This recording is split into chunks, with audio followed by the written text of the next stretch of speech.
Добра вечер, Македонија.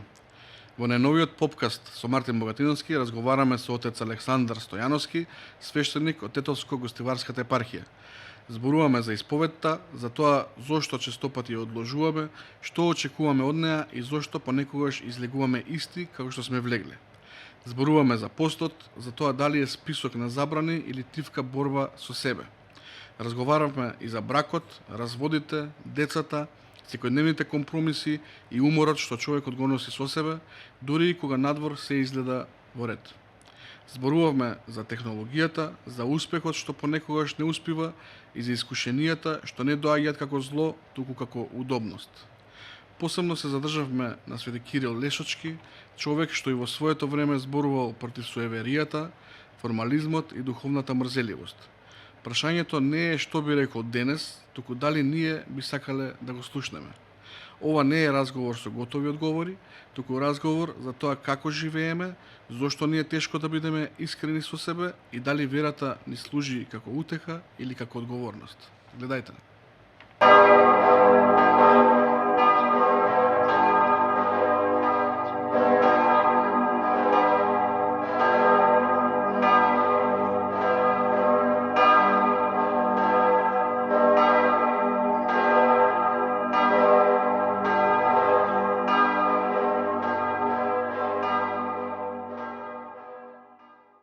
Отец Александар, добро дојдовте во најновото издание на Попкаст. Ви благодарам што одвоивте од вашето време за да им дариме на гледачите една интересна и емисија од која што многу можат да научат, особено од човек како вас. Добро ве најдов, Мартин. Ти благодарам за поканата.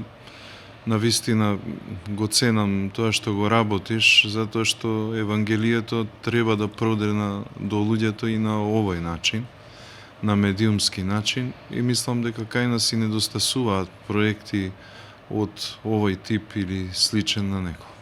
Така. Ве бие глас, ве слободно ќе кажам дека сте хардкор свештеник.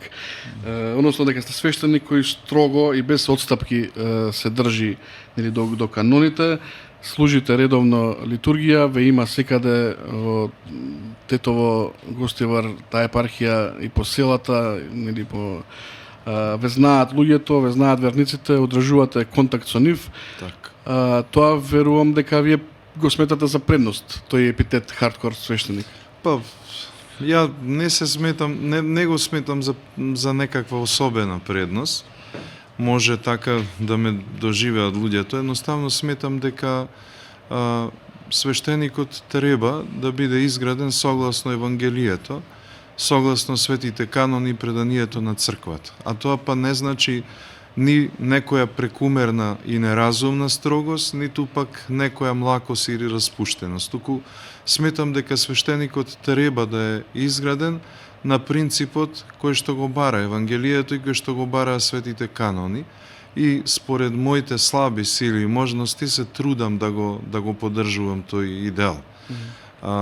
Воопшто не ми значи дали луѓето ме доживуваат како хардкор или не ме доживуваат како хардкор, туку интересот е да го извршувам тоа што ми е од Бога дадено преку ракополагањето најодговорно, најчестно, колку што е тоа возможно да го извршам така.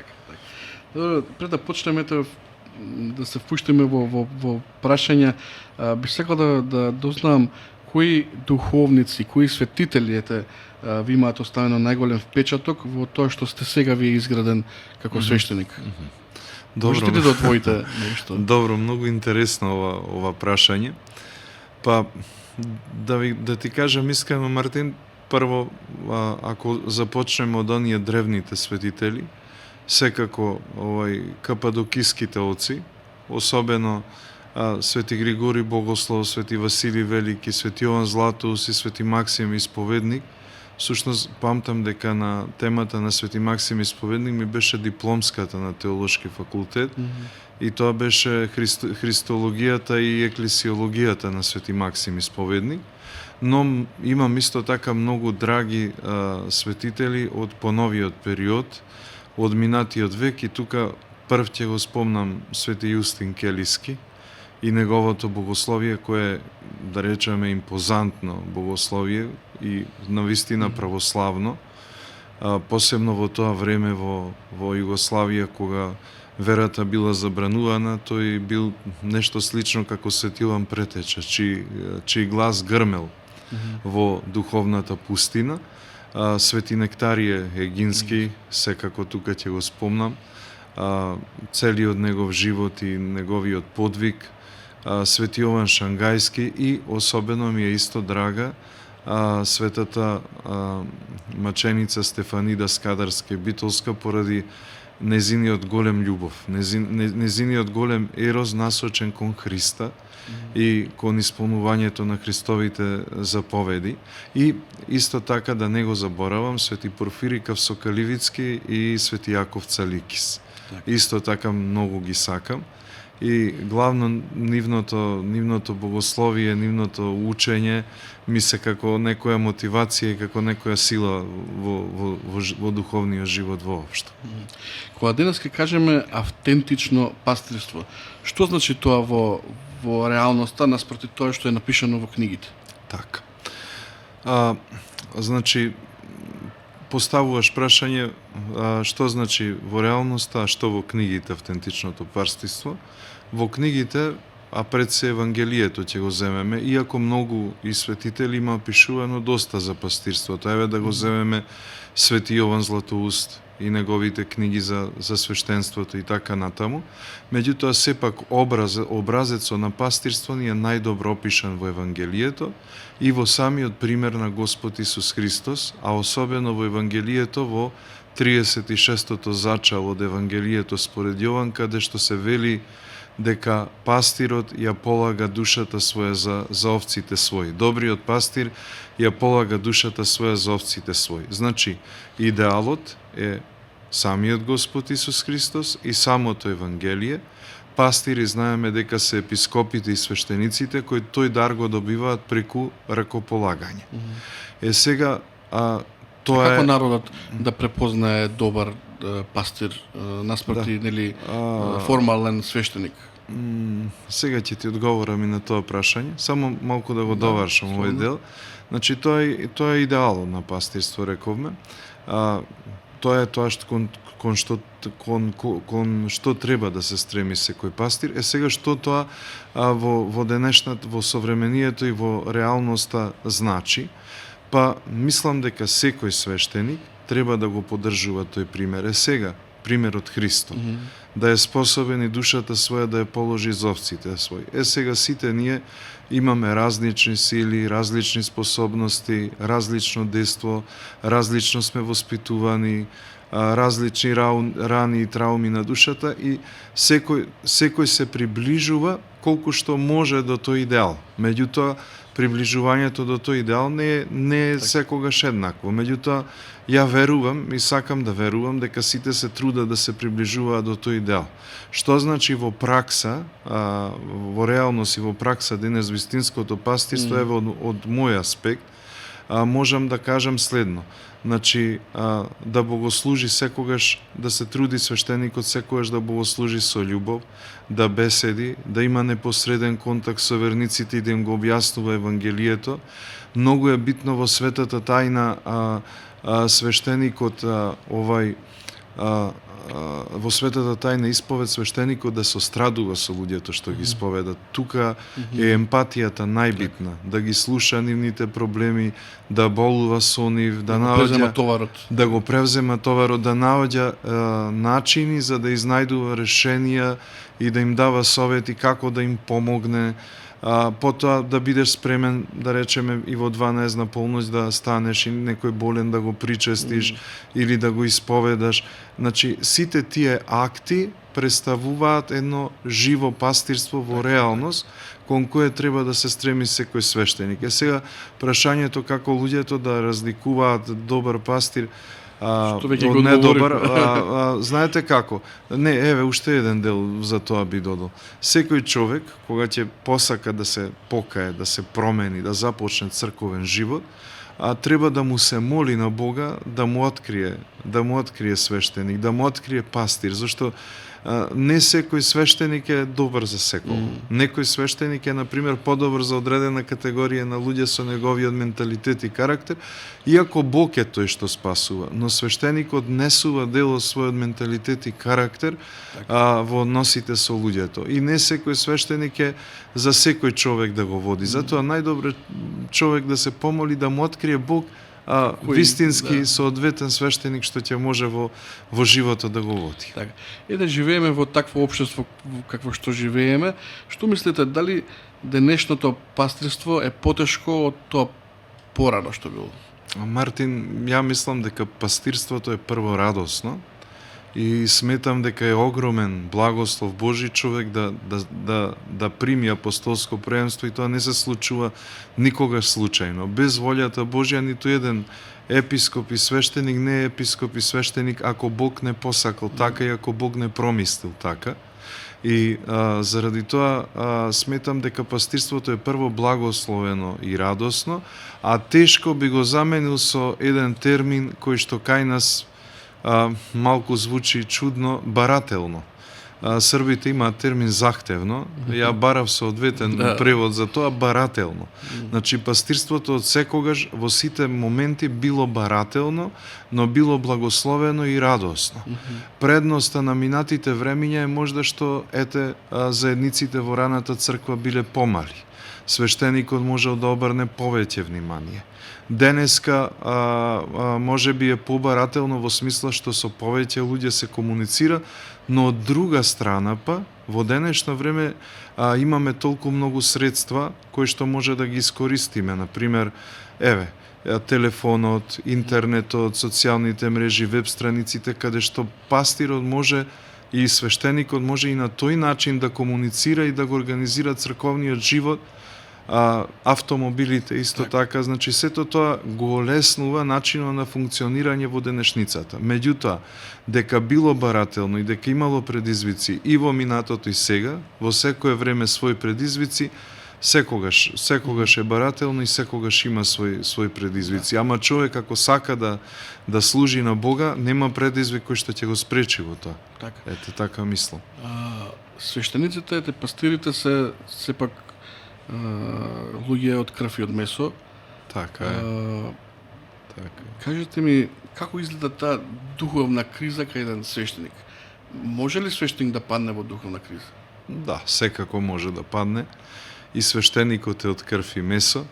Он навистина добива благодат во тајната на ракополагање. Меѓутоа, баш сакав да спомнам молитвата при ракополагање, која што ја чита епископот, главната молитва, вели божествената благодат го поставува, да кажеме, која ги надополнува човечките недостатоци. Значи, благодата Божја е таа што ги надополнува човечките недостатоци, го поставува, да речеме, најпобожниот ѓакон за свештеник или најпобожниот архимандрит за епископ, ама Божјата благодат, кога станува збор за пастирството, за свештеничката дејност, Божјата благодат сметам дека го подпомага и ги покрива недостатоците на свештеникот, да секако може да падне во криза, и затоа и свештениците треба да се исповеда и да има друго духовно раководство. Дали кај друг свештеник, дали кај епископ. И јас како свештеник, например, имам свој духовник. Затоа што без исповед, без духовно советување е тешко да се расте. Така да мислам дека дефинитивно... И ваше духовник има духовник и тоа е нели еден... Да, и секогаш сме поврзани во светата тајна исповед. Па тоа е она што го вели свети апостол Јаков: исповедувајте се и гревовите еден на друг и така исполнете го законот Христо. А зошто луѓето поретко доаѓаат на исповед? Тоа е затоа што се плашат, зашто се срамат да ги кажат своите грешки? Размислувам за ова и мислам дека има неколку причини. Првата причина е ти што е дефинира како срам и како страв, таа причина е всушност гордост. Кога човек има високоумие за себе и сега тој доаѓа суета, и сега тој доаѓајќи на исповед треба да ги каже гревовите на Христос, меѓутоа во присуство на свештеникот или епископот на црквата како сведоци. И тогаш треба да во присуство на друг да ги открие слабостите. И срамот и стравот предизвикуваат се всушност дело на гордоста. Затоа човекот треба да се смири. А има и еден друг момент, што сакам да го објаснам. Например, човек живее во некој грев, знае дека не треба да го прави тој грев, ама ете, навиката го навела на тоа, и сега ако дојде на исповед, тоа автоматски треба да предизвика и промена, или барем труд за промена.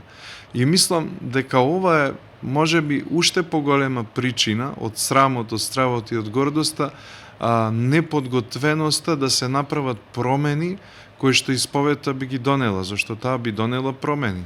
Не може да се отиде на исповед, а човек да не посака ништо да промени. Но може би има и трет момент кој што се вика осуда, односно соочување со себе си. Може би и тоа игра улога. Да, соочување со себе си, а за срамот и стравот сакав само ова да ти го кажам, кога ќе дојда луѓе прв пат на исповед. Јас вака им велам. Не треба да се срамите, затоа што секој грев е човечки. Значи, ние нов грев нема да измислиме. Тие се гревовите од падот на Адама до денес, нели? А страв не треба да имате затоа што духовникот не треба да го гледате како некој што ќе ве осуди, туку како некој што ќе ве прегарне, што ќе ви пружи утека, што ќе ви даде совет. Така треба да го да го доживеете духовникот. Ја на вистина, кога ќе дојде човек на исповед, искрено се каја, јас се радувам.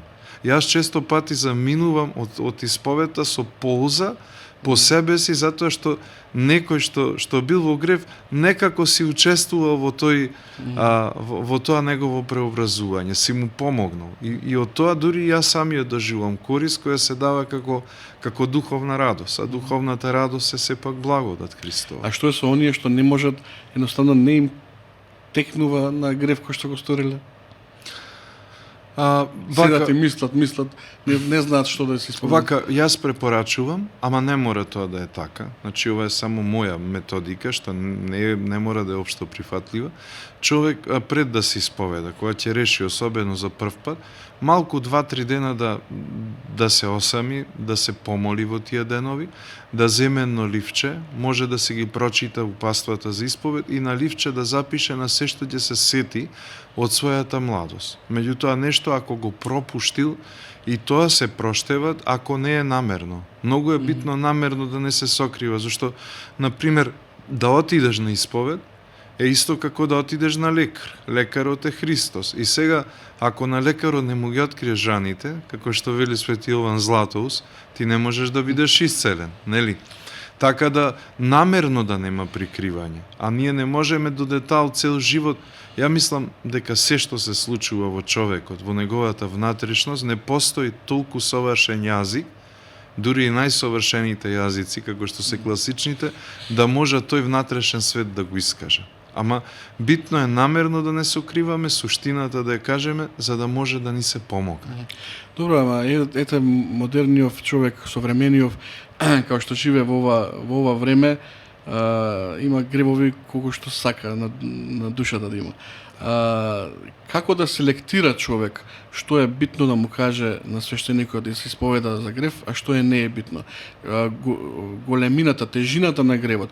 Веројатно ако тој почне да зборува за секој грев, за секоја лоша мисла, за секоја пцовка, не знам, го удрив кучето, има битни и небитни гревови, тоа ми е прашањето. Не треба да се детализира, секој грев е грев.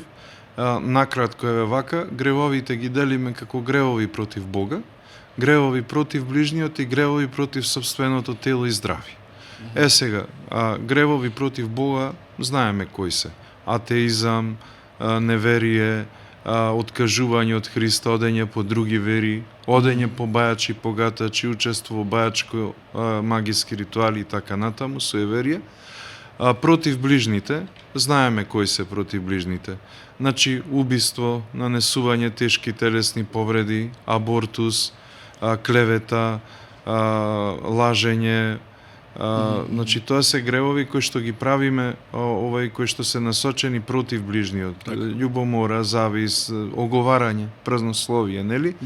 И третата категорија на гревови против собственото тело и здравје. И тука спаѓаат блудната група на гревови, значи предбрачните телесни односи, прељубата, хомосексуалниот блуд, порнографијата, ракоблудот и така натаму.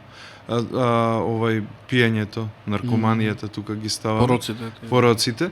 И треба човек да се испита според овие три категории. Меѓутоа, ја кажува суштината на гревот. Сега, ако речам, да речеме, оговарав. Значи, јас исповедам дека оговарав. Сега не значи дека на исповед треба да кажам со Мартин го кажав тоа, со другиот го кажав тоа, туку ја исповедам суштината. Оговарав. Или може да се даде придавка оговарав често или оговарав ретко.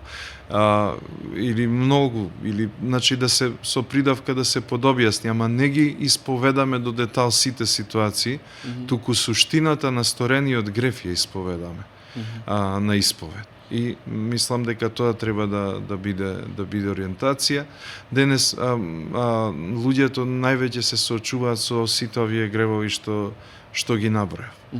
Особено кај младиот човек е потешко да разбере, да кажеме дека предбрачните телесни односи надвор од венчаниот брак се грев. И тоа кога го објаснувате малку потешко го сваќаат. Има некои што го сваќаат, има и некои што не го сваќаат. Но ние сме секогаш на таа мисла, дека сето она што е надвор од венчаниот брак представува промашување. А гревот е промашување, гревот не е газење на законот Божи. Законот Божи ниту може да се сгази, ниту Бог може да претрпи некоја навреда и штета. Туку тоа е просто промашување. Ако сте создадени за заедница со Бога, тогаш кога не сте во таа заедница, вие промашувате. Промашување на целта на постоењето. Тоа е и значењето на грчкиот збор амартија или грев. Да, не мислите дека можеби е потребно малку да се прилагоди црквата со тие строгости кон модерниот начин на живот? Па види, кога ме праша пред малку ти во врска со тоа кои се тешки гревови кои може да се издвои така натаму. Значи, во смртните гревови, со смртните гревови не може да се прави некој компромис. Не може да се прави со нив, такви се какви што се и има зошто се така. Меѓутоа, сепак пастирската љубов предизвикува таква состојба да со тие луѓе не бидеме премногу строги. Но некој што живее, да кажеме, во смртни гревови не сака да ги промени или не може да ги промени, не може да му допуштиме да се причестува на секоја литургија. Ама затоа па јас се трудам и таквите никогаш да не ги оставиме без утеха. Барем да се причеста на Великден, на празникот над празниците или на Божиќ, или да им се даде некаква утеха. Утеха, љубов и помош се дава и на тој што не може да се избори веднаш со гревот, ама не може да ги направиме редовни учесници во Евхаристијата. Тоа е тоа. Зошто луѓе полесно се отвараат? Пред малку ги спомнавте лекарите наспроти свештениците. Имате таков печат дека луѓето полесно се отвараат кај психолозите, отколку кај духовниците? Па, за жал, имам печаток. Додуше, нашиот народ, мислам дека ни таму. Ни таму, да. Ни таму.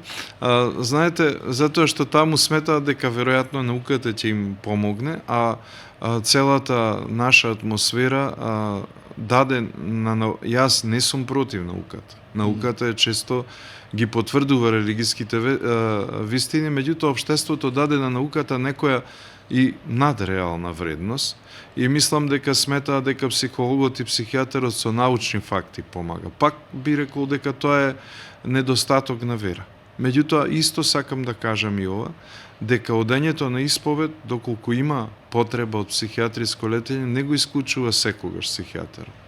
Исповедта е покаяние за гревовите и добивање благодатна сила да се преобразат. Меѓутоа, често во душата има и душевни рани и трауми кои што кои што си бараат стручна помош. Значи, едното другото не го исклучува секогаш и по секоја цена. Добро, што најчесто луѓето погрешно очекуваат од исповедта?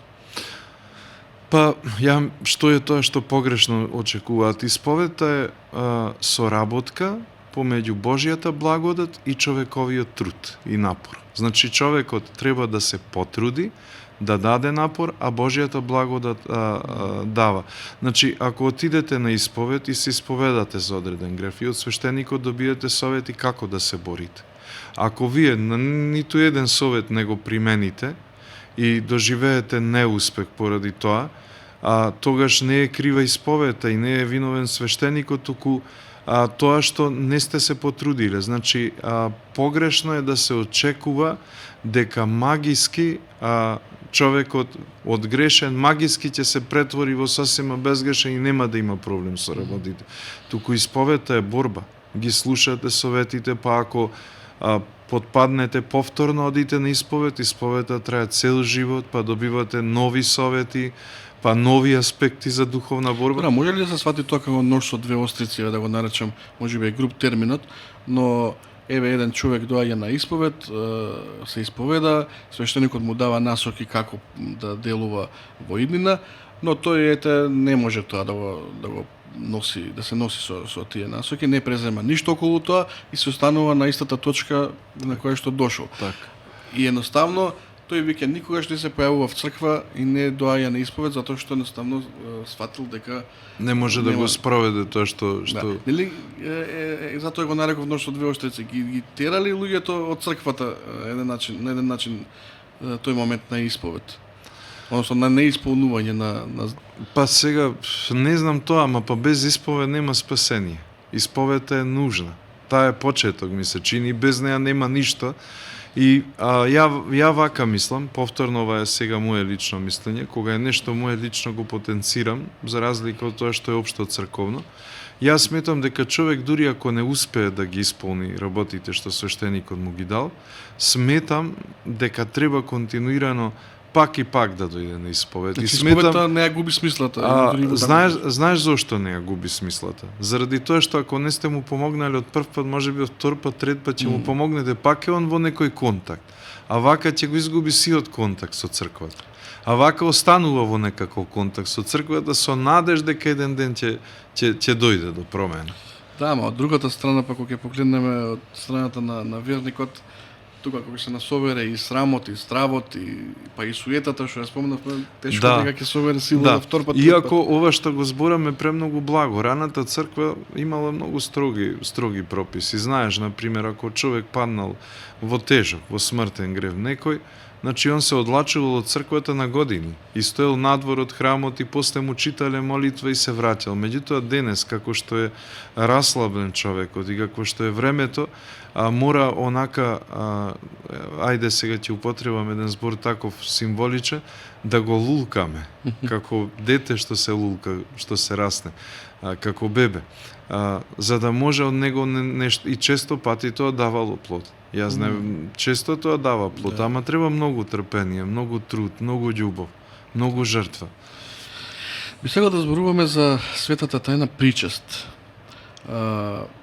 Нели се причестуваме на секоја литургија, на секој празник, но сепак постои некаде став дека причеста е за на старост или за пред смрт.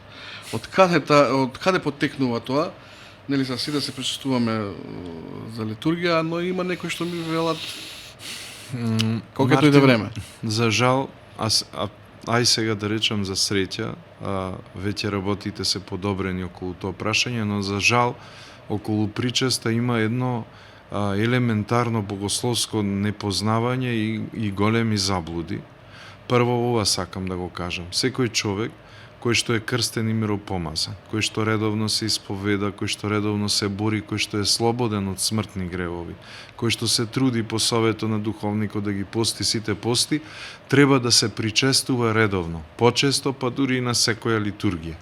Ние имаме една заблуда причестувањето да биде само во пости и уште денес таа заблуда стои, ако не се испостил без зајти, не можеш да се причестиш. А ние на секоја литургија велиме со страв Божи. И уште да се сетиме на Господните зборови.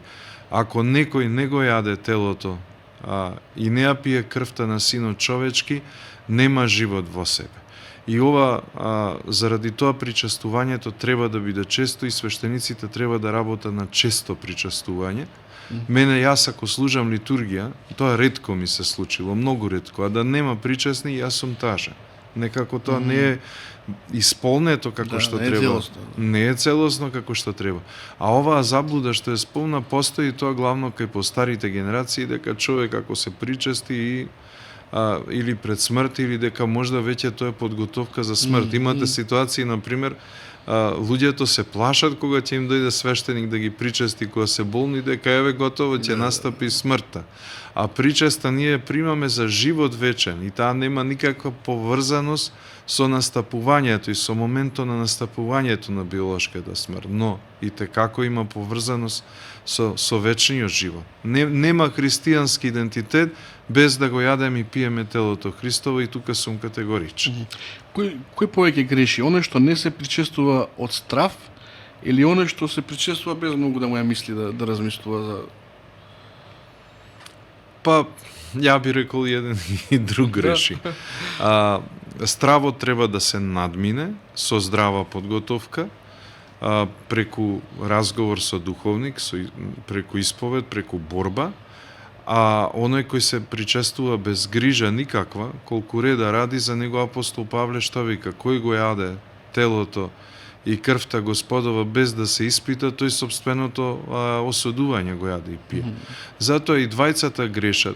Мислам, знаете, отец Александар Шмеман, кога ме прашавте за светители, отец Александар Шмеман не е светител, но во однос на литургиската мисла многу ми го обликувал правецот на размислување. Он вели, и тоа е така, треба, вели, на огласени сите што не се причестуваат во идеални услови, да излезат од храмот и да останат оние што се подготвени да се причестат, зашто литургијата има императив. Примете, јадете, ова е моето тело на литургија, тоа е императив. Со страв Божи, вера, љубов пристапете, тоа е императив. И тоа не се празни действија, туку конкретни действија. И ја мислам дека во тој дел, во голем дел е во право отец Александар Шмеман. Така да ние сме како христијани должни да се причестуваме, но со испитување и со подготовка, и така и тој што од некаков патолошки страв не се причестува, а и тој што се причестува со безреди и безгрижно, и двајцата грешат, и двајцата не се на целта на спасението, нели? Вие служите во Тетово, во соборниот храм. Како е таму, за литургиите, за празниците? Се полни храмот, има доста верници, има навика, луѓето доаѓаат? Па фала му на Бога, ти знаеш сега ситуацијата каква е сегде. Ако декларативно кажеме дека еден град, било кој град, има православни жители кои на попис се напишани толку и толку, ако видиме колку во црквите има, нема да изброиме сигурно ни 1 ни 2%. Генерално сликата е секаде таква, но она што дава надеж е тоа што, да кажеме, доаѓаат доста млади луѓе и доаѓаат деца, и да речеме во соборниот храм Свети Кирил и Методи секогаш имаме причесници, и деца и возрастни. Не се литургиите без причесници. Има хор кој што пее византиско пеење и се собира прилично народ. Иако велам, од тие што се попишани православни христијани, процентот е секогаш мал, како впрочем и секаде. Можно ли е храмот да е полн, како што рековте, а луѓето да не се чувствуваат како заедница внатре? Да, значи наработењето на тука ја мислам дека литургијата е тесно поврзана со заедницата. Значи убаво е да служиме литургија, нели, да се причестиме. Но многу е битно да се створат услови после малку да се остане на света литургија и така натаму.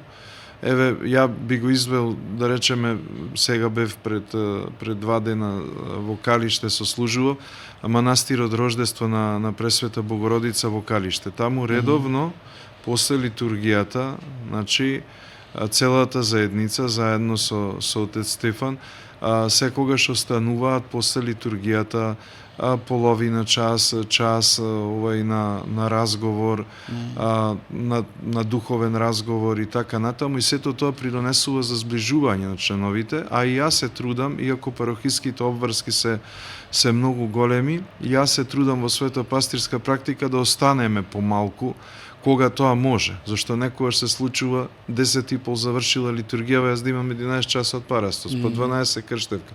Ама кога има услови да останеме во трпезарија да поразговараме и да си ги видиме потребите еден на друг, и ако можеме дури секој да си помогне во својата потреба. Добро, имате ли некоја дефиниција што значи навистина да се живее литургиски живот? Постои ли нешто како литургиски живот, како треба јас да литургиски живот, па знаеш како? Литургија, самиот термин литургија е еден друг термин заменски. Литургија значи јавно дело или соборно дело на црквата. Меѓутоа тој има еден заменски термин евхаристија, што значи благодарење. Ние на литургија благодариме, на канон на евхаристија благодариме. Сметам дека тој став на литургијата на благодарење, човекот треба истиот тој став на благодарење, истиот тој став да го пренесе во животот, односно да биде благодарен за се што му се случува, и за оние сладки чаши во животот и за оние горки, зашто на крај и горките и сладките чаши ќе не одведат до крајната цел, а крајната цел е спасението на човекот, обожението, просвештението на човекот. Така да мислам дека да се живее литургиски, пред се, значи, нели, сето да се пости, да се исповеда човек, да се причестува и така натаму, се комплет, но и да биде благодарен и постојано радосен, и заедно со она што го вели Свети Јован Златоуст, да изговара заедно со Свети Јован Златоуст слава му на Бога за се. Зашто накрај ќе видиме дека се не водело до некоја цел, иако за сега не е тоа откриено. Некогаш горките чаши ни се неприфатливи, тешки, негодуваме, но... Сега сме во период на Великиот пост. Така. Ете нешто околу тоа. Можете да ни кажете за тој великденски пост? Да. Строгоста на тој пост? Секако. Значи, великденскиот пост е, да речем, најважниот и централниот пост, кој што дури и канонски е санкциониран. Во светите канони пишува кој не пости света четиресетница и среда и пето, како е клирик, да се расчини, ако е лаик, да се одлачи од заедницата на црквата. Значи, се работи за многу суштински пост. Постот настанал по примерот на 40-дневниот пост на Господ Исус Христос во пустината. И значи на тој пост, поддржувајќи го тој пост, е востановен овој пост, но на тој пост му ги додаваме и деновите од Страстната седмица и Лазарева сабота и цветници, така да целокупниот пост трае 48 дена. Сега, како се пости, ова е строг пост, значи се пости од понеделник до петок на масло, сабота и недела без извините. Се збуни малку. Значи од понеделник до петок без масло, сабота и недела со масло, цветници и благовештение се јаде риба, и значи тоа е типикот, иако дури во минатото бил уште построг, подразбирало нејадење до 3 часот поплане, а потоа конзумирање на сува храна, значи храна која што не е приготвена. Денес јадеме цел ден, меѓутоа храна без зејтин. Се разбира дека бремените жени, оние кои што има физичка слабост, болест, може од својот духовен отец да им биде ублажен постот, но никогаш, според упатството до духовниците, никогаш овој пост не го разрешуваме на месо. Затоа индивидуално духовникот на секого ќе му одреди овој пост, инаку овој пост не подготвува за воскресението Христово и на некој начин е наше сораспнување со Христа, наше сострадување. Ја не знам, веројатно и многу и од гледачите и сите вие што се цркувате, гледате како тој период означува некое сострадување, сораспнување, а например кога ќе дојде Страстната седмица, со духовни очи гледаме дека како целата природа да му сострадува на Христа, а кога ќе дојде Пасха, па како целата природа да се буди и тоа е еден мал дел така од радоста на воскресението што ја чувствуваме. Така да сметам дека овој пост е навистина многу важен, сите треба да го постат. Од понеделник до петок во овој пост не се служи литургија, туку се служи литургија на претходно светени дарови, која е поврзана со вечерна, што е уште еден доказ дека до вечерата не се јадело, а потоа се конзумирало храна. Битно е сите да го постат, но секој нека се консултира со духовникот, со парохискиот свештеник, према неговите психички, физички сили, ама битно е да пости. Да, не многу умина можат да го издржат тоа на вода, како што нели строгоста на постот, па веројатно наоѓаат компромис со духовникот за да видите, има два типика, макар што кај нас се користи овој построгиот од Ерусалимскиот, од Свети Сава освештен. Таму стои од понеделник до петок без зејтин, сабота недела на масло, а Цариградскиот типик кој што е правен малку за пограѓанско население, нели? Тој е направен по првата и последната без зејтин, другите недели со масло и среда и петок без зејтин. Меѓутоа кај нас во народов е општо прифатено да и самата Македонска православна црква во својот устав се раководи од типикот на Свети Сава освештен, на Ерусалимскиот типик, и затоа кај нас е правилото такво. Меѓутоа, со оглед на динамичноста на животот, се разбира со благослов на духовник, со консултација, не на своја рака, со оглед на динамичноста на животот, не е некој голем пропус ако човек го пости на зејтин. Ама битно е да постиме, јас велам. Тоа кога држи вода оправдувањето немам што да јадам, кога станува збор за пост на вода? Па, ја мислам дека во денешно време барем воопшто не држи. Порано постоело, што се вели, домати, пиперки, солна, пипер, леп. Денеска имаме толку богата храна. Например, јас себе во текот на великиот... Што се јаде, например? Еве, јас, например, во великиот пост најмногу го сакам ова јадење и сам си го правам хумус. Знаеш, ова од леблебија варена и семф и како намаз. Значи имаме многу намази. Имаме варива со леќа, варива со граф, други варива, овошје, зеленчук, значи соја, алва, значи денеска имаме богата палета на исхрана, некогаш и мислам и тука не треба да претеруваме, да не го направиме постот па луксус, да дадеме огромни пари за постни продукти. Сепак треба да биде умерено, нели? Така, се согласувам. Да не го сведуваме само на храна, всушност не е постот нели само до храната, туку има многу повеќе од тоа. Дали сметате дека постот е дисциплина или повеќе е лек и за телото и за душата? Па ја... Дисциплина за умот или лек за душата и за телото? Вака, јас сметам дека, значи, што е суштината на поста? Ние не јадеме мрсна храна, значи храна од животинско потекло, основно, не заради тоа што таа храна е скверна, туку прво поради послушност кон црквата. Зашто, например, Адам и Ева беа непослушни на заповедта Божја да не јадат од дрвото за познание на доброто и злото и се лишија. Наместо нивната непослушност, ние одбираме да бидеме послушни. Значи, нивната непослушност ја заменуваме со наша послушност. Значи, првата основа е послушност, а втора, телесниот пост има за цел да го помогне духовниот. Значи, го ослабува телото, ги ослабува страстите. Вие приметувате, например, дека кога ќе почне првата недела од постот, еве великиот, без масло, вие веќе полека телесните сили ослабуваат, што ви е тешко и да размислувате. Па имате една подобрена борба и со мислите. Да кажем. Особено по 3 минути. Да, особено по 3 минути. Едноставно и да сака човек нешто да каже, па не му се отвори устата да го каже тоа што сака да го каже. Така да мислам дека постот е прво послушност, а второ, како што кажав, помагање на духовниот пост за да се ослабе телото, но во никој случај не е диета. Значи, има луѓе кои што постат, меѓутоа ниту се исповедаат, ниту се причестуваат и тогаш постанува некоја диета.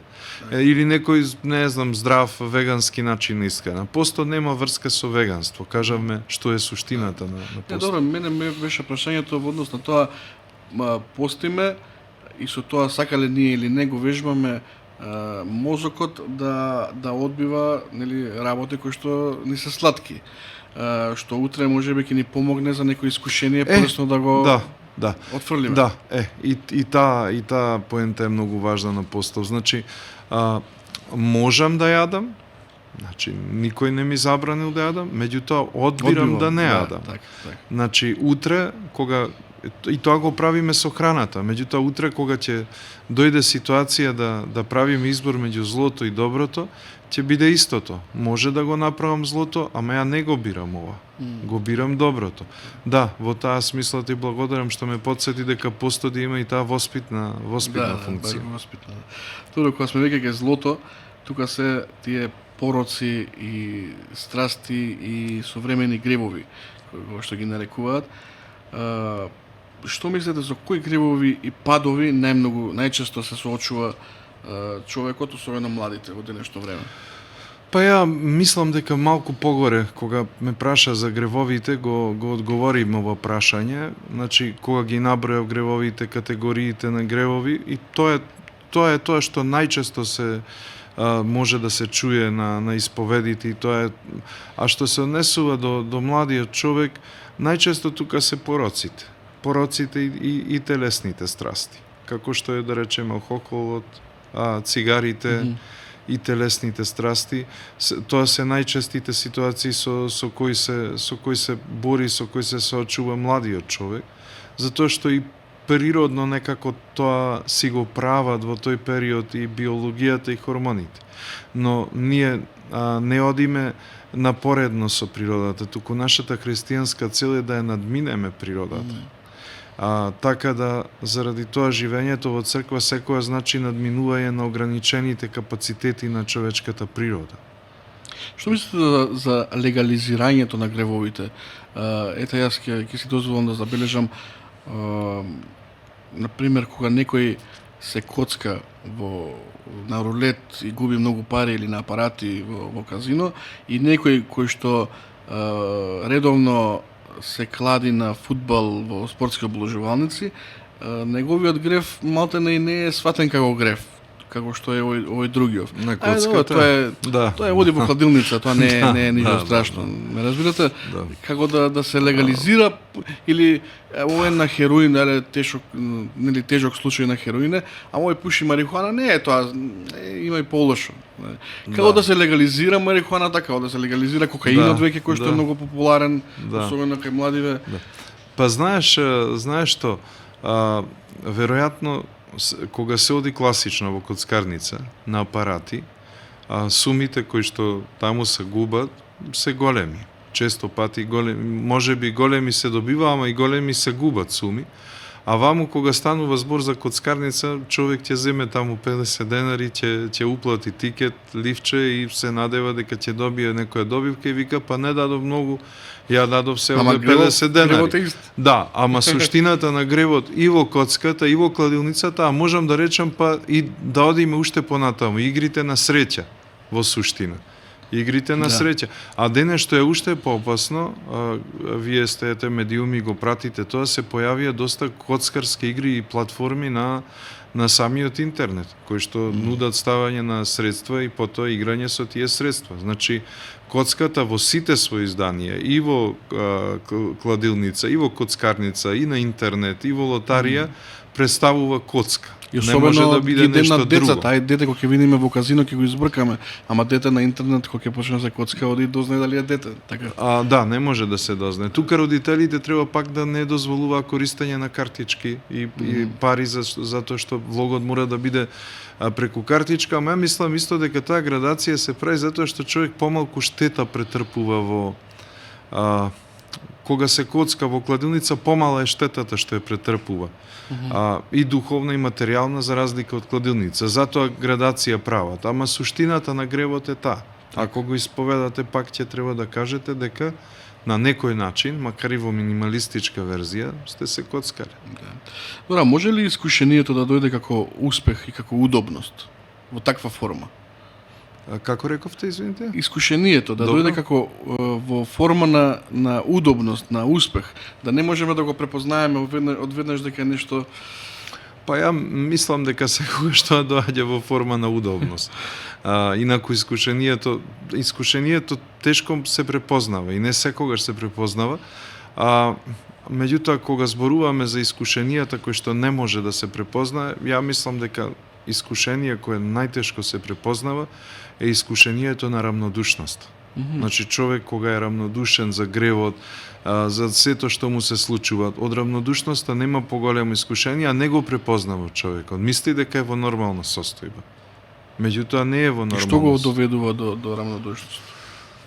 Што го доведува до рамнодушност? Ја мислам дека го доведува до рамнодушност апостасијата, односно долгото живење надвор од црквата, од евангелието, од духовните вредности и така натаму, и човекот полека оттапува. Дури и совеста која е глас Божи може да се занеме. Ако човек постојано ја игнорира и ако постојано наоѓа задоволство со кое ќе ја анулира, таа може да занеме исто така. Еве, тоа е моето мнение.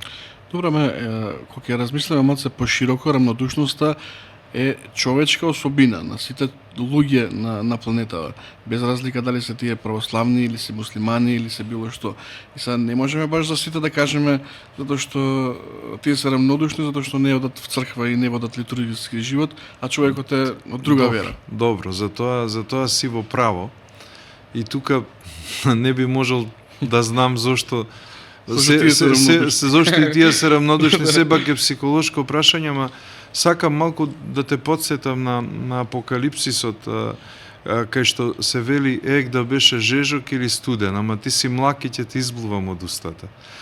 Значи, овај Господ пред сеја преферира нашата жештина.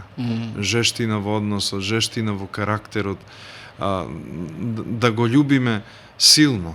Да му се предаваме силно, и кога сме рамнодушни тоа го нема. И затоа мислам дека човек треба да се бори со рамнодушност.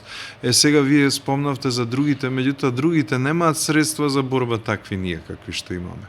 Ние имаме многу големи средства за борба, почнувајќи од исповета па натаму. И затоа православен човек кој што е крстен и миропомазан е жалосно да талка во рамнодушноста и во очајанието. Нели? Така е, така. Добро, црквата и технологијата. Ето имаме една тема што сакам да зборуваме со вас.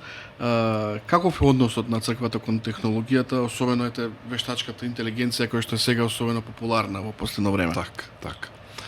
Па види, Мартин, ја пред малку кога одговаравме на едно од прашањата спомнав дека технологијата е изум на човекот, нели, и од таму иде и низиното значење. Техни, што значи вештина, и лого, што значи наука. Значи, представува наука за вештините, и како производ на тие вештини ние имаме денеска многу придобивки. Ги имаме мобилните телефони, компјутерите, таблети, и ова што сега го снимаме, не би можеле да го снимаме доколку технологијава не постоеше и да отиде во етер. Но со растот на вештачката интелигенција можеби ние утре нема да бидеме потребни. Сега ќе кажам и за тој дел, така да се е средство. Како што е средство и ножот, и вилјушката, и лажицата, и книгата, и се е средство и медиум. Ако го користиме средството и медиумот за добро, тогаш немаме никаков грев. Што се однесува со вештачката интелигенција, тоа е се уште една тема во развој, таа допрва ќе се развива. Сега имаме и апликации за вештачка интелигенција. Меѓутоа, она што кога доаѓав за емисијава го прочитав, го слушнав на таа тема, значи не е мое, а се согласувам, што ако вештачката интелигенција започне да го копира Бога на некој начин. Зошто преку вештачка интелигенција утре може да се создаде, да речеме, совршена робот риба, совршена робот човечка фигура. А тоа е всушност некој изигрување на Бог или некој копирање на Бога. Потоа стои проблемот за работната сила. често пати, нели, многу работни места ќе биде укинати, а укинувањето па на работните места, можда во иднина кога би се развила вештачката интелигенција, луѓето би добивале плата од државите и не би работеле, меѓутоа тоа па води до едно робство. Ако немаш сопствено производство, тогаш постануваш роб и се наоѓаш во опасност од робство. Така да, ја лично технологијата сметам дека треба добро да се користи. За вештачката интелигенција немам највисоко мислење, иако и преку неа се прават добри работи. Например, денес имате преку 5G мрежа операции на далеко, нели? А дали треба да се користи вештачката интелигенција? Па, ако човек професионално ја користи или ако ја користи за добро, може да ја користи. Меѓутоа, мене ме плаши како ќе оди текот на развојот, зашто тоа ќе се развива уште понатаму многу и затоа сме сите свесни и какви последици тоа ќе донесе на идните генерации. Да. Добра, во однос на технологијата како целост, каде е границата на обично користење за, нели, професионални или аматерски потреби со зависноста? Ете, веќе почнува да се зборува за зависноста. Убаво прашање. Децата се почесто се на телефон, да го родителот да го смири детето 15 минути да ќе му го тупте телефонот да гледа, да игра игри. И веќе стануваме сите зависници. Значи, технологијата ми се чини дека може да предизвика иста зависност, колку што може да предизвикаат зависност и цигарите, и алкохолот, и коцката, како што кажа, и наркотиците и така натаму. Затоа има една, тоа ми го кажува, има една слична работа меѓу коцката, да речем, и скролањето на телефонот. Затоа што во коцкарница, кога ќе на апаратите кои ќе се удри, тие исто даваат ефект на скролање. И ова дава ефект на скролање што го зголемува допаминот во мозокот, па човек чувствува една постојана потреба да скрола, например. И се губи во времето. Се губи, ќе стане во ноќта во тоалет да отиде или негде и одма го зема телефонот за да види што се случило и започнува да скрола. Да, во таа смисла може да зборуваме за духовна култура и за општа култура во користењето на технологијата. Значи, ја ќе зборам за од духовен аспект. Може човек, например, кој што во денот сега имаме статистики, поминуло 4 часа, да речеме, хипотетички на телефон, дали може тие 4 часа да ги намали, да речеме, на час и пол? И тоа е веќе борба. Или дали може да се направи, дали може да направи духовна вежба да каже дека Facebook нема да користи целата 40-ница.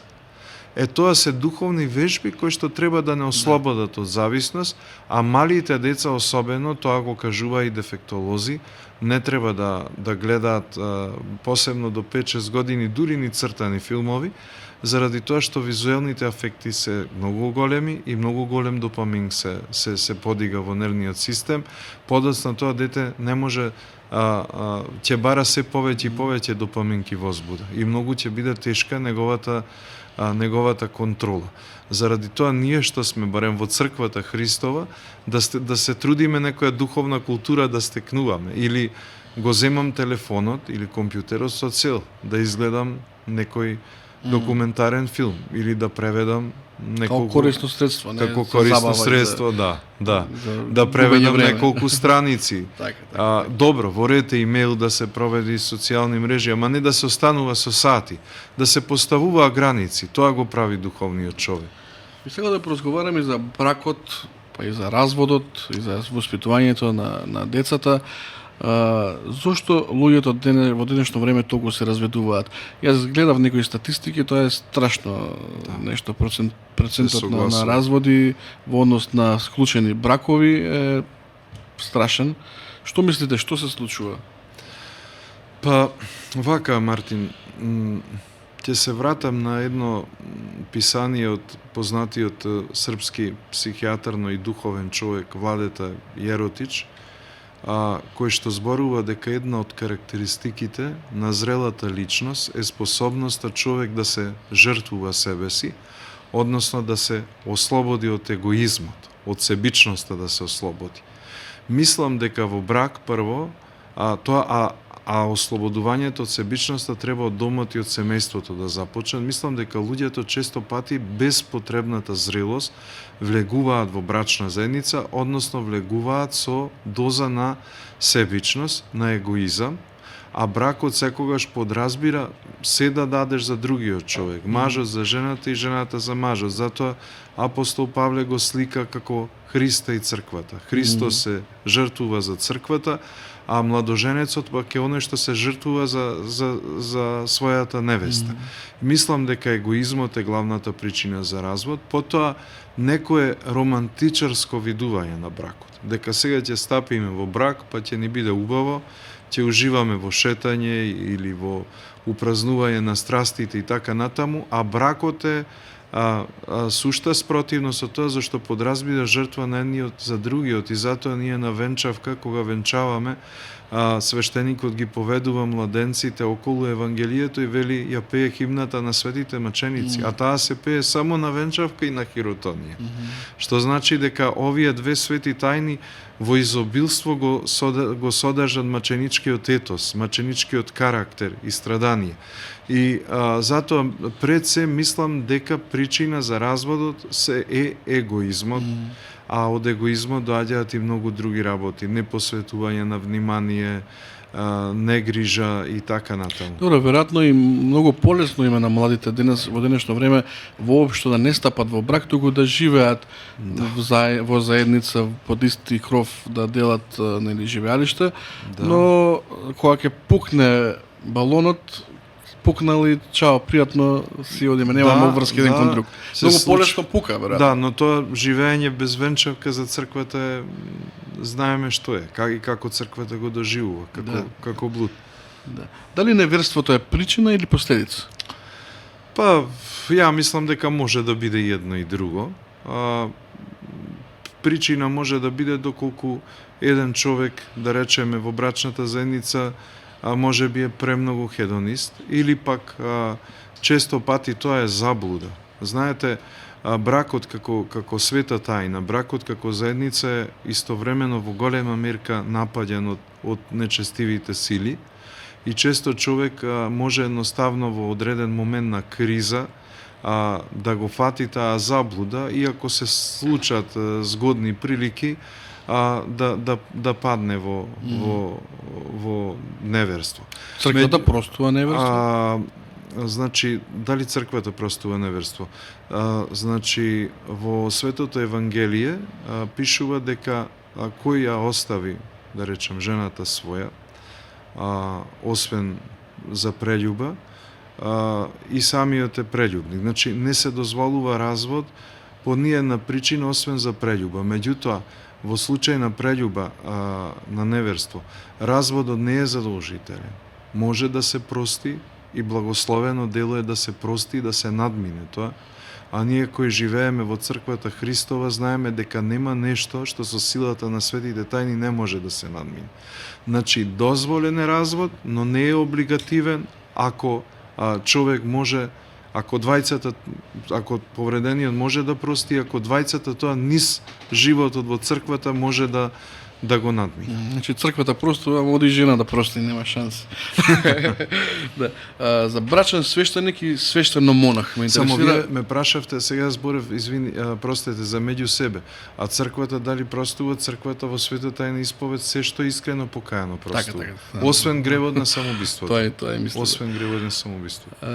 Брачен свештеник или свештено монах? Ме интересира разликата помеѓу тие две работи. Па, и едниот и другиот се свештеници и ја имаат примено истата благодат на свештенството, на презвитерството, значи, и го носат тој подвиг на свештено служење на црквата и на светата литургија, со тоа што свештено монакот пред се ракополага за да богослужи на монашката заедница. Порано монашките заедници во време на Свети Антони немале свештеници, меѓу нив за никој да не се гордее, па доаѓале свештеници од градот им служеле. Како се развивало монаштвото, да речеме големи монашки заедници, 30, 50, 100 души, било потребно да има свештеници и тука. И така од редот на монасите, оние кои што имале најчестит живот, биле бирани и ракополагани за да служат на братството. Значи свештеномонахот, јеромонахот пред се е ракоположен за да служи на братството во манастирот. Во ретки случаеви може со благослов на архиереот и да обавува и некоја друга мисионерска работа, но пред се за тоа е ракоположен. А брачниот свештеник е ракоположен за да служи на парохијата, на народот Божи. Тој се поставува во одредена парохија и се поставува како старешина на одредена црква и на одредена парохија и со таа парохија он духовно раководи. Значи двајцата се исти во чинот, само што се поставуваат за различни цели и едниот го одбрал брачниот начин на живот, а другиот пак го одбрал монашкиот начин на живот. Значи, Добро, ако мојот духовен отец е свештено монах и јас одам на исповед и зборувам, се исповедам за некои брачни проблеми, можам да очекувам одговор со оглед на неговото неискуство на тоа поле? Па види, тоа индивидуално зависи од богопросветленоста негова. Ако е просветлен човек, може и да има знаење, како што и старец Порфири, например, бил монах, ама знаел и за брачните работи. Меѓутоа, ја баш за оваа тема зборувам почесто, сметам дека брачните луѓе е убаво да се исповедаат кај брачните свештеници и меѓу брачните свештеници е убаво се да имаме колку што е може повеќе и повеќе добри духовници кои ќе бидат дури обучени. Во романската црква, например, имат обука за духовништво и потоа они добиваат грамота од архиереот дека се духовници, затоа што повеќе може да се разбереме тоа што го кажа. Ако јас имам искуство во брачниот живот, брачните проблеми, семејните, одгледувањето на деца и вие имате искуство, значи тие искуства не се исти, меѓутоа имаа многу општи карактеристики, заеднички. И тогаш полесно ќе се разбереме отколку што тоа може монахот да го разбере.